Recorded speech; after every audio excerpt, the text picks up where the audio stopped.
అలాగే ఈ తరం పాఠకులకు కూడా నా పేరు అంతగా తెలియదు.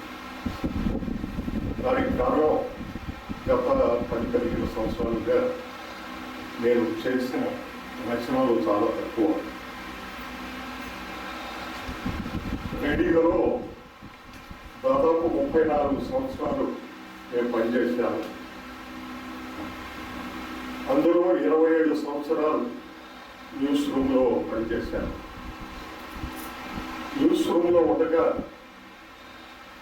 నేను నా సహోద్యోగులతో కొంతమంది మిత్రులతో అనేవాడిని, రేడియో న్యూస్ రూమ్లో టైప్ రైటింగ్ తప్ప మిగతా అన్ని పనులు చేశాను నేను.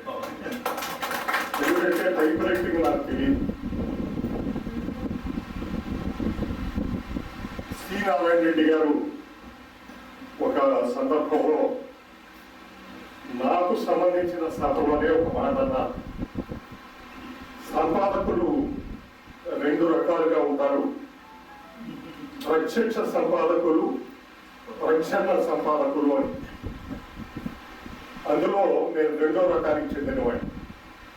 రేడియో న్యూస్ రూమ్లో వార్తలు ఎవరు ఎడిట్ చేస్తారో వాళ్ళ పేరు వినే శ్రోతలకు తెలియదు.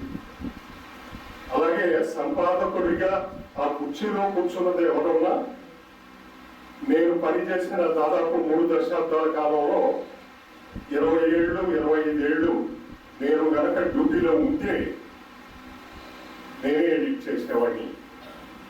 సరే, వార్తల అనువాదం పఠనం నా ఉద్యోగం, అది అలాగే ఉండేది. అది కాక